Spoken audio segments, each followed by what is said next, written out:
Eric Be Free pour une autre capsule avec vous. En fait, maintenant, ça va être un message, une prédication en fait. À la demande générale, j'ai récemment dû remplacer un jeune pasteur dans son église pour un message de Noël en fait, puisque son épouse venait de donner naissance un petit peu avant le temps prévu à leur fils. Donc certains m'ont demandé connaissant ma chaîne, m'ont demandé de bien vouloir refaire ce message et le mettre sur la chaîne, eh bien, en espérant que vous vous sentiez bénis par ce message qui concerne la fête de Noël. Donc, sans plus tarder, commençons.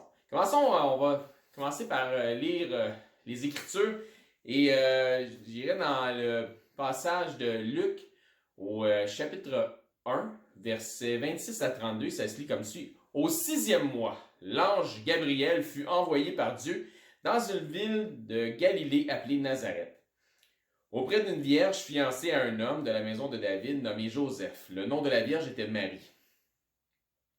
L'ange entra chez elle et dit, « Je te salue, toi à qui une grâce a été faite, le Seigneur est avec toi. » Troublée par cette parole, Marie se demandait ce que pouvait signifier une telle salutation. L'ange lui dit, « Ne crains point, Marie, car tu as trouvé grâce devant Dieu. Et voici, tu deviendras enceinte et tu enfanteras un fils et tu lui donneras le nom de Jésus. Il sera grand, il sera appelé fils du Très-Haut. Et le Seigneur Dieu lui donnera le trône de David, donc le roi David, son père. » Donc, la naissance de Christ, si nous faisons une étude exhaustive sur sa naissance en étudiant les mois selon le calendrier juif, et si nous revenions 2019 années en arrière dans le temps, probablement qu'on se rendrait compte qu'il n'est pas du tout né un 25 décembre. Je crois pas que ça s'accorderait avec le calendrier d'aujourd'hui, cette date-là.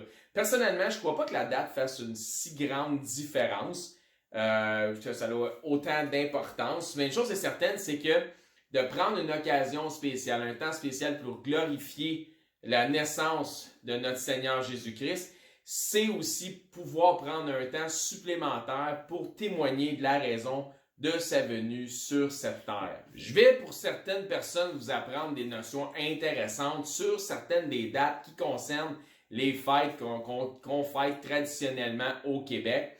Puis peut-être que pour certains, ça fera pour vous des sujets de conversation entre amis, entre familles, pendant justement cette période-là où vous allez vous réunir pour célébrer la fête de Noël.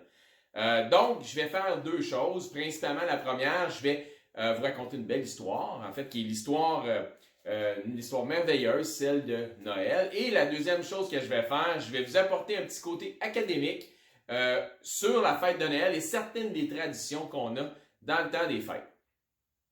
Premièrement, pourquoi est-ce qu'on fête-t-on le 25 décembre, la fête de Noël, la fête de naissance de Jésus? Comme je le disais plus tôt, pour moi, je ne crois pas que la date fasse une grande différence, mais cette date vient de l'imposant héritage qui vient du catholicisme au Québec, qui a été ça vient du calendrier des fêtes des saints qui sont canonisés par le catholicisme. Dans ce calendrier-là, le 25 décembre est réservé pour la fête de Jésus. Il y a 365 jours par année et à tous les jours de l'année, il y a la fête d'un saint selon le système de canon, donc pour canoniser des saints selon dans le calendrier catholique, selon leur doctrine. Le problème, c'est qu'il y a plus que 365 saints qui sont canonisés. Donc, le 1er novembre a été conservé pour la fête de tous les saints, donc qui est appelée la Toussaint, en anglais qui s'appelle la All Hallows Day. Donc, la veille, le 31 octobre, c'est la fête des morts, la fête de tous ceux qui sont décédés, qui est appelée aussi la veille de la Toussaint, en anglais la All Hallows Eve, qui prononcée avec un vieil accent gaélique irlandais, sonnerait un peu comme Halloween. Mais, retournons à notre fête de Noël. Marie, mère de Jésus, était vierge s'est fait dire par l'ange Gabriel que le Saint-Enfant qui naîtrait de son sein serait appelé Fils du Très-Haut. Voyons donc maintenant du côté du père adoptif de Jésus, c'est-à-dire Joseph. Dans Matthieu 1, au chapitre 1, versets 20 à 23, ça nous dit « Comme Joseph pensait, voici un ange du Seigneur lui apparut en songe et dit « Joseph, fils de David, ne crains pas de prendre avec toi Marie, ta femme, car l'enfant qu'elle a conçu vient du Saint-Esprit. Elle enfantera un fils et tu lui donneras le nom de Jésus. C'est lui qui sauvera son peuple de ses péchés. » Tout cela arriva afin que s'accomplisse ce que le Seigneur avait annoncé par le prophète. Voici, la Vierge sera enceinte et enfantera un fils et on lui donnera le nom d'Emmanuel, ce qui signifie Dieu avec nous. Cette prophétie avait été prononcée par le prophète Ésaïe des centaines d'années avant la conception miraculeuse de Jésus. Une vierge qui tombe enceinte par la vertu du Saint-Esprit, on parle ici d'un événement sans précédent, unique à l'histoire de l'humanité. Mais, comment une chose aussi merveilleuse que improbable est-elle possible? Eh bien, on voit la réponse ici dans Luc 1, donc chapitre 1, versets 36 à 37. Voici, il dit ici, Élisabeth, c'est l'ange qui parle toujours à Marie, il dit, voici, Élisabeth, ta parente, a conçu, elle aussi, un fils en sa vieillesse, et celle qui était appelée stérile est dans son sixième mois. Donc, retenez ça ici, celle qui est appelée stérile est dans son 6e mois. Car rien n'est impossible à Dieu. Donc, à Dieu, rien n'est impossible. Rien n'est impossible. Si vous croyez en Dieu, si vous croyez donc que Dieu, le créateur des cieux, de la terre, de l'univers, donc vous croyez que pour Dieu, rien n'est impossible. Qui est donc Élisabeth, cette parente de Marie? C'est la mère de Jean, qui est fils de Zacharie, mieux connu sous le nom aussi associé à son œuvre, c'est-à-dire Jean le Baptiste. La naissance de Jésus, le fait qu'il est venu en chair sur cette terre, est un sujet d'une grande joie. Voici aussi celui qui s'est réjoui de la venue de Jésus. Dans Luc chapitre 1, versets 39 à 45, dans ce même temps, Marie se leva et s'en alla en hâte vers les montagnes dans la ville de Juda. Elle entra dans la maison de Zacharie et salua Élisabeth, donc qui est la femme de Zacharie. Dès qu'Élisabeth entendit la salutation de Marie, son enfant tressaillit dans son sein et elle fut remplie du Saint-Esprit. Elle s'écria d'une voix forte, « Tu es bénie entre les femmes et le fruit de ton sein est béni. » Donc Élisabeth savait tout de suite que Marie était enceinte et elle savait immédiatement de qui Marie, qu'elle portait en son sein. Elle s'écria d'une voix forte, « Tu es bénie entre les femmes et le fruit de ton sein est béni. Comment m'est-il accordé que la mère de mon Seigneur vienne auprès de moi? Car voici, aussitôt que la voix de ta salutation a frappé mon oreille, l'enfant a tressailli d'allégresse dans mon sein. Heureuse celle qui a cru, parce que les choses qui lui ont été dites de la part du Seigneur auront leur accomplissement. » Donc, question ici. Qui est l'enfant qui a tressailli d'allégresse dans le ventre ou dans le sein d'Élisabeth? Réponse, Jean le Baptiste.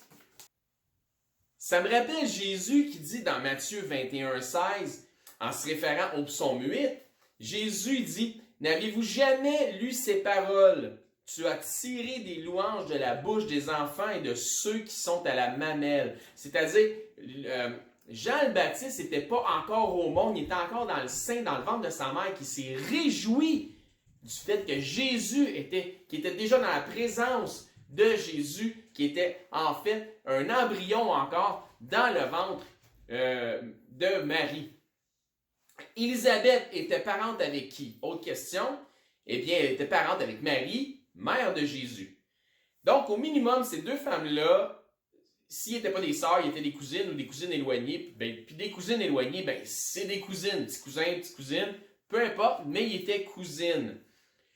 Donc, puis définitivement, on voit aussi que, de toute évidence, que Élisabeth est plus âgée parce qu'elle a enfanté ou elle est tombée enceinte dans sa vieillesse que Marie. Donc, il y a un écart quand même d'âge important entre les deux femmes.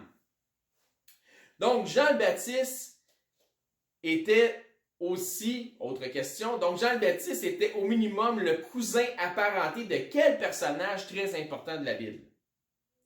Eh bien, réponse de Jésus, bien évidemment.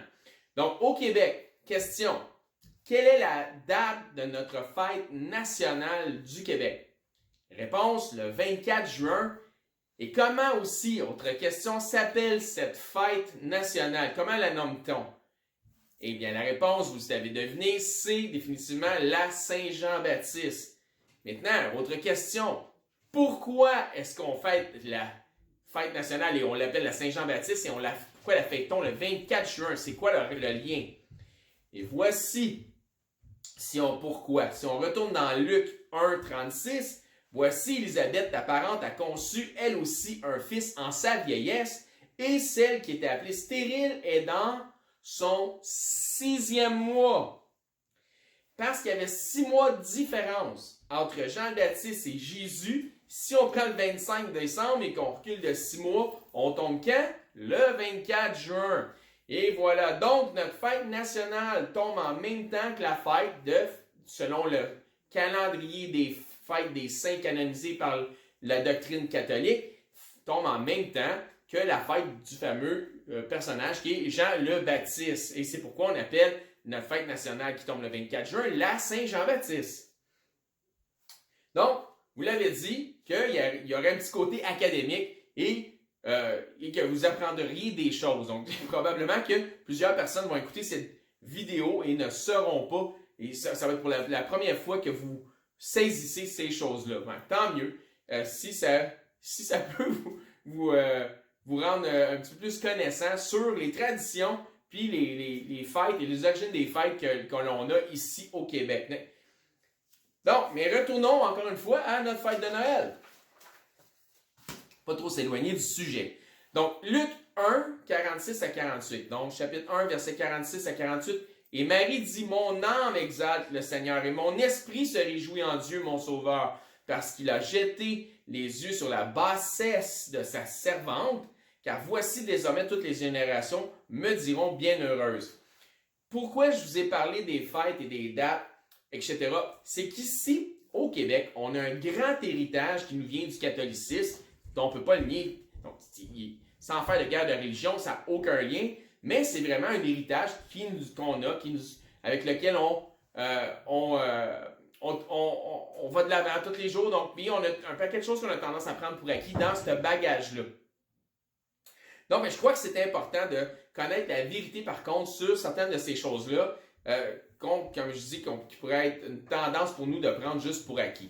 Une autre chose que certains ignorent et qui nous vient d'une grande influence catholique aussi, c'est la quasi-déité de Marie, mère de Jésus. Et quand Marie dit d'elle-même, et je viens de vous lire au verset 47 du chapitre 1 de Luc, « Et mon esprit se réjouit en Dieu, mon Sauveur. » Marie se voyait comme une simple servante. Elle parle de la bassesse de sa servante, que Dieu a regardé la bassesse de sa servante, qui elle aussi avait besoin de quoi? Un sauveur. Parce qu'elle aussi était née dans une chair semblable à la nôtre, soumise à diverses tentations et au péché. Si Marie, celle qui a servi pour accoucher le corps physique de Jésus de sa venue sur la terre, si elle avait besoin d'un sauveur, eh bien, je vous dirais que pour les mêmes raisons qu'elle, je vous dirais que vous aussi, vous avez besoin d'un sauveur. Ensuite, l'histoire nous raconte que Joseph et Marie sont allés à Bethléem, en Judée, pour un recensement. Et que Marie a dû accoucher dans une sorte d'étable. Et plusieurs pensent que si c'est parce qu'ils sont allés dans une étable, c'est parce que Jésus puis ses parents, c'était des petits pauvres, donc ils étaient pauvres, il n'y avait pas d'argent pour l'hôtellerie, donc ils est allé accoucher dans une étable.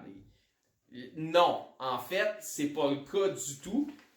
Ça nous dit de Joseph que c'est un homme travaillant, que c'est un charpentier, donc j'imagine que c'était un homme qui était à ses affaires, et je pense pas qu'il manquait d'argent. C'est parce qu'il y avait plus de place dans les auberges ou dans les hôtelleries à cause qu'il y avait un recensement, il y avait trop de visiteurs en même temps dans cette ville-là à ce moment-là. En fait, je vous confirme que si les parents de Jésus étaient pauvres à ce moment-là, ce que je ne crois pas, mais si c'était le cas, je vous confirme qu'ils ne sont pas restés pauvres longtemps. Et nous allons voir pourquoi.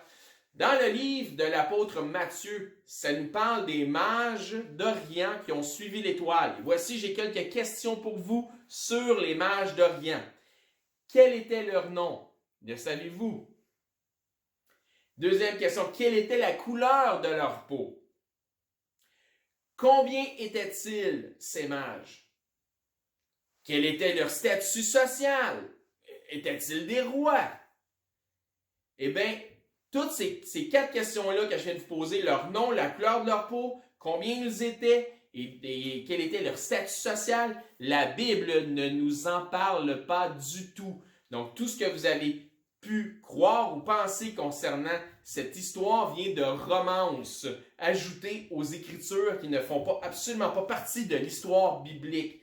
Donc, si vous pensez comme moi lorsque j'étais plus jeune, qu'il y était trois, qu'il étaient en fait trois rois mages, qu'il y avait un jaune, un blanc, un brun ou un noir, peu importe, et que leur nom était Melchior, Gaspard et Balthazar, eh bien, désolé de péter votre bulle, mais la vérité biblique ne s'accorde pas du tout avec cette romance.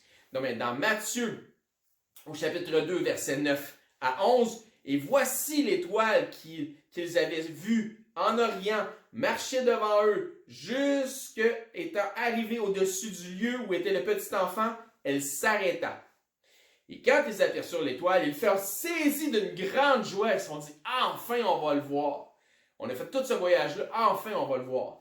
Ils entrèrent, virent le petit enfant avec Marie, sa mère, se prosternèrent et l'adorèrent. Pourquoi? Car ils savaient qu'il était Dieu dans la chair. Ils ouvrirent ensuite leur trésor et lui offrirent en présent de l'or, de l'encens et de la myrrhe. Notez ici que ça dit qu'ils ouvrirent leur trésor et lui offrirent entre autres, parmi les choses qu'ils ont offertes, de l'or. Je ne sais pas si vous êtes au courant de la valeur de l'or, même aujourd'hui, mais ça a une grande valeur. En fait, certains disent que l'or, l'or, c'est la mère de toutes les monnaies. Donc, si vous étudiez l'histoire économique, ça a une grande valeur. Je ne crois pas que ces hommes d'une grande sagesse qui sont venus de loin, étaient venus adorer le roi des rois, ils se sont adorés, ils savaient qui venait voir. Je ne crois pas qu'ils sont venus avec 2 ou 3 pièces d'or ou 2 ou 3 petites mini pépites d'or. Non, ça nous dit ici que je crois qu'ils sont venus avec beaucoup d'or. Parce que ça nous dit c'est qu'ils ont ouvert pas leur petite bourse, ça dit qu'ils ont ouvert leur trésor. Donc, on parle ici d'abondance de quelque chose. Donc, quand je vous disais que si les parents de Jésus étaient pauvres, ils ne sont pas restés pauvres longtemps, je pense qu'on peut faire un bon bout de chemin avec ce fonds de naissance-là qui a été offert à Jésus, le roi des rois, par les mages qui étaient venus d'Orient. Mais le plus important du sujet est pourquoi est-ce que Jésus est-il venu en ce monde comme un petit bébé, qu'il a grandi, qu'il a vécu, qui a passé à travers son ministère et qui a été injustement condamné, qui est mort sur la croix et finalement qui est ressuscité 3 jours et 3 nuits plus tard. Pourquoi est-ce qu'il a passé à travers tout ça? Et la raison est la suivante. Jésus a tout fait ça pour vous. Vous êtes la raison de l'abaissement de Jésus. Vous êtes la raison de sa mort sur la croix. Il a subi tout ça pour vous. Pour clairement tenter de vous faire comprendre que Dieu veut établir une relation avec vous. Une relation intime et particulière avec vous. Connaissez-vous Jésus? Ça, c'est une autre question. Connaissez-vous Jésus? Avez-vous fait la connaissance de ce Jésus? Le Jésus dont nous célébrons la fête et que nous allons bientôt célébrer la fête le 25 décembre. Lorsque vous fêterez sa fête entre amis, en famille, le 25 décembre, la question est la suivante. fera-t-il partie des invités? Noël veut dire nativité. En italien, on dit Buon Natale, donc en espagnol, Feliz Navidad. Donc, Noël veut dire nativité. En anglais, Christmas veut dire la messe de Christ. Mais savez-vous quoi? Aujourd'hui, il n'y a plus de petit Jésus. Mais il y a un Jésus qui est ressuscité, qui intercède pour nous à la droite du Père. Et je termine en vous disant ceci. Si vous n'avez jamais fait la connaissance de Jésus, si vous n'avez jamais fait de Jésus le Seigneur et le Sauveur de votre vie, eh bien, il vous manque quelque chose. Il vous manque quelque chose. Dans ce temps-ci, en temps de Noël, pour le reste de vos jours, il vous manque quelque chose.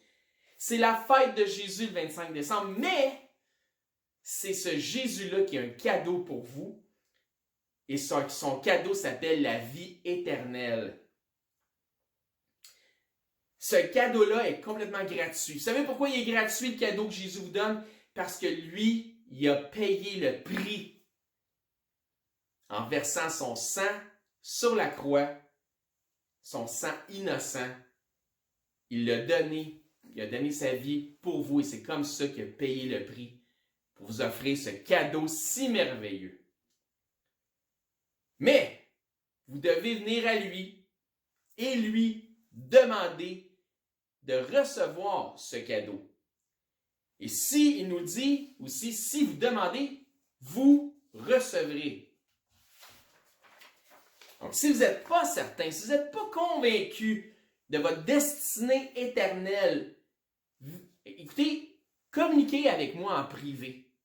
Et puis, ça va me faire plaisir personnellement de prendre un temps avec vous et de vous laisser comprendre ou savoir comment est-ce que vous pouvez avoir cette assurance de la vie éternelle et dans la présence de Dieu. Et sur ce, je vous souhaite un très joyeux Noël à tous et n'oubliez pas, et c'est important de marcher selon la saine doctrine, car vous connaîtrez la vérité vous rendra libre grâce à Jésus. À la prochaine.